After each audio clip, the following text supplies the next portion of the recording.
सिद्धेश, तुझा फिट असण्याचा राज काय आहे? 15 वर्षापासून तो तसाच आहे.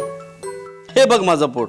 खरं तर याचं सारं श्रेय तुझ्या वहिनीला जातं. पण मला तर डायबिटीज, हाय ब्लड प्रेशर आणि कोलेस्ट्रॉल सुद्धा आहे. तुमची वहिनी फिट आहे आणि ती हेल्दी आणि टेस्टी स्वयंपाक बनवते. आमचा एक मंत्र आहे, आम्ही कमी साखर, कमी मीठ आणि कमी तेल वापरतो. एवढंच नाही, नियमित व्यायाम करतो.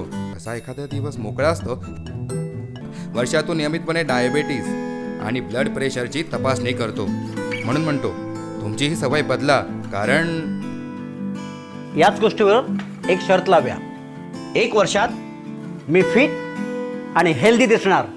मग शर्त लागली. लागली शर्त. आपले स्वास्थ्य आपल्या हाती. तुम्ही पण शर्त लावा. आजपासून कमी साखर, मीठ, तेल व नियमित व्यायाम.